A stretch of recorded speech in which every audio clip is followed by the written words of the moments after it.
बागेश्वर बाबा के नए आवाहन की बात कर लेते हैं। हिंदू राष्ट्र और हिंदू राष्ट्र के बाद अब बाबा कह रहे हैं कि अब हर घर ध्वज होना चाहिए। दिव्य दरबार चल रहा है, लेकिन इससे पहले बाबा सोमनाथ मंदिर पहुंचे, पूजा अर्चना की। बाबा ने यहां एक बार फिर हिंदू राष्ट्र की हुंकार भरी। लेकिन हम आपको इसके इतर बताएंगे बाबा का सोमनाथ जाना कितना अहम है। बाबा जहां भी जाते हैं उसके पीछे एक संयोग, एक प्रयोग होता है। देखिए बाबा के हर दौरे की इनसाइड स्टोरी।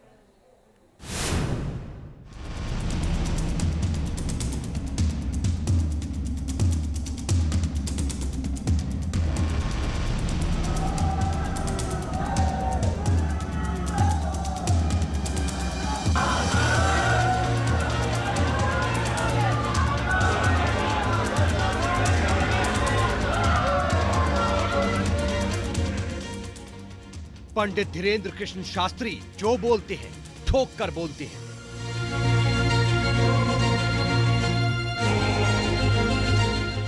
बागेश्वर बाबा हर मुद्दे पर खुलकर अपनी राय दे देते हैं। साक्षी, शायद साक्षी नाम हमें अभी न्यूज पढ़ाई, हृदय हमारा विदीर्ण हुआ। लोग हमसे कहते हैं कि आप कट्टरवादी, लोग हमसे कहते हैं कि आप विवादी बात बोलते हैं, लोग हमसे कहते हैं कि आप दंगाओं जैसी बात बोलते हैं। अपनी बहनों का जब हम ये हाल देखते हैं तो शायद इस दुनिया का कोई भी भाई होगा जिसका खून ना खोले, और इसको देखकर खून ना खोले वो जीते जी मर चुका है। इसीलिए हम बोलते हैं, इसीलिए हम भरोसा सनातन पर करते हैं कि हमारा सनातन मारना नहीं, हमारा सनातन बचाना। बाबा बेबाक हैं, बाबा बिंदास हैं। जिस दिन भारत के 2/3 3/3 हिंदू जग करके मांगने लगेंगे कि भारत हिंदू राष्ट्र हो, भारत उसी दिन हिंदू राष्ट्र घोषित हो जाएगा। मामला हिंदू राष्ट्र का हो, लव जिहाद का हो, किसी विवादित फिल्म का हो या फिर कोई भी मैटर, बागेश्वर वाले बाबा हर मुद्दे पर बेफिक्र होकर बोलते हैं। शायद यही वजह है कि बाबा का क्रेज बढ़ता जा रहा है। लेकिन बाबा की एक बात है जो गौर करने वाली है। बाबा की बातों को तो सब सुनते हैं, लेकिन बाबा जो करते हैं, जहां जाते हैं, सारी बातें सांकेतिक तौर पर एक मैसेज देती हैं। सोमनाथ मंदिर से हिंदू राष्ट्र की हुंकार। बाबा इस वक्त गुजरात में है। सूरत से शुरुआत की, फिर अहमदाबाद में दरबार लगा और राजकोट में दरबार लगाने से पहले बाबा सोमनाथ मंदिर में महाकाल के दर्शन करने पहुंचे। मंदिर में ब्राह्मणों ने मंत्रोच्चारण के साथ उनका स्वागत किया। पंडित धीरेन्द्र शास्त्री ने सोमनाथ महादेव का अभिषेक किया और पुजारी से आशीर्वाद लिया।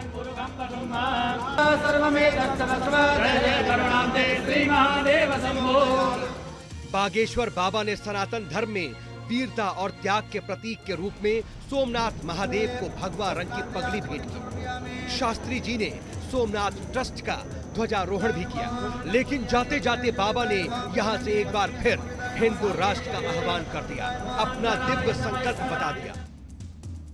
जिस प्रकार ध्वजा फहराया, मंगल कामना की, भारत के घर घर इसी प्रकार सनातन संस्कृति का ध्वजा फहराता रहे। और आज हमने यहाँ एक दिव्य संकल्प लिया कि बहुत जल्दी गुजरात के सोमनाथ की भूमि पर हम कथा सुनाएंगे और उस कथा में जो है कैंसर हॉस्पिटल का निर्माण करवाया जाएगा। बाबा ने यहाँ एक बार फिर वही बातें दोहराई जो वो हमेशा करते हैं। लेकिन बाबा का सोमनाथ मंदिर जाना इसलिए भी खास था क्योंकि सनातन धर्म में सोमनाथ मंदिर का बहुत खास महत्व है। गुजरात के सौराष्ट्र में बना सोमनाथ मंदिर 12 ज्योतिर्लिंगों में पहले ज्योतिर्लिंग के रूप में पूजा जाता है। इतिहास में दर्ज है कि सोमनाथ मंदिर पर 17 बार हमले हुए। साल 1026 में महमूद गजनवी ने मंदिर को पूरी तरह से तहस नहस कर दिया था। तो वहीं साल 1706 में मुगल बादशाह औरंगजेब ने भी सोमनाथ मंदिर पर हमला किया था। लेकिन मुस्लिम आक्रांताओं के इतने हमलों के बावजूद आज भी महाकाल का ये मंदिर शान से खड़ा है। इसीलिए तो भारत को हिंदू राष्ट्र बनाना है। अब ये चढ़ाई, ये पत्थर फेंकना, रामचरितमानस को फाड़ना, भगवान राम की यात्रा पर पत्थर फेंकना, ये सब बंद तभी होंगे जब भारत हिंदू राष्ट्र हो। दरअसल अहमदाबाद में बाबा का दिव्य दरबार बारिश की वजह से 2 की बजाय 1 ही दिन हो पाया।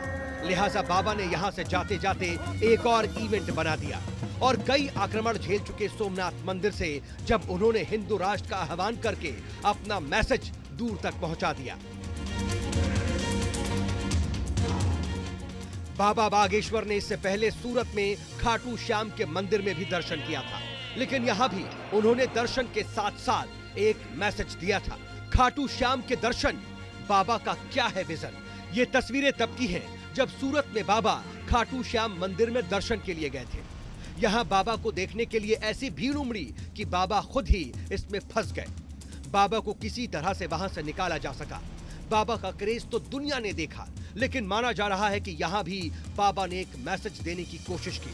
दरअसल जब बाबा खाटू श्याम जी के दर्शन करने पहुंचे थे, इसके ठीक 2 दिन पहले उन्होंने श्री कृष्ण जन्मभूमि का मुद्दा उठाया था। कृष्ण जन्मभूमि वाले ठाकुर जी को वहां विराजमान करवाना है। अपने बड़े भाई के साथ जो हमारे बड़े भैया ने एक अद्भुत मिशन उठाया है, इस भारत के लिए एक अद्भुत मिशन है कि अयोध्या में राम जी तो विराजमान हो गए, अब मथुरा में कृष्ण कन्हैया और बैठ गए। खाटू श्याम में भगवान श्री कृष्ण के कलयुग अवतार को पूजा जाता है। बाबा यहाँ दर्शन करने पहुंचे और बाबा ने इससे पहले श्री कृष्ण जन्मभूमि का मुद्दा उठाया है। ऐसे में बाबा के इस दर्शन से उनके इस बयान को जोड़ा गया। अब बाबा का एक और संयोग आपको दिखाते हैं। बाबा गए माघ मेला, इसके पीछे क्या खेला? फरवरी के महीने में बागेश्वर बाबा माघ मेले में पहुंचे थे। उन्होंने संगम में स्नान किया था। दरअसल बाबा का प्रयागराज में दरबार लगना था, लेकिन टाइमिंग देखिए कि उस दौरान माघ मेला भी लगा हुआ था। ये वो दौर था जब बागेश्वर बाबा का उदय हो रहा था। देश भर में उनकी कथाएं और हिंदू राष्ट्र वाले बयान वायरल होने शुरू हो गए थे। ये वो दौर था जब उनके पर्चों का जिक्र मीडिया हेडलाइंस में था और बाबा इसी दौरान संगम में डुबकी लगाने पहुंच गए। बाबा के प्रयागराज दौरे का एक और संयोग समझिए। दरअसल इस दौरे के ठीक बाद बाबा ने बागेश्वर धाम में देश भर के संतों को हिंदू राष्ट्र के नाम पर महायज्ञ में बुलाया था और माना जाता है कि प्रयागराज पहुंचकर बाबा ने खुद कई संतों को आमंत्रण दिया था।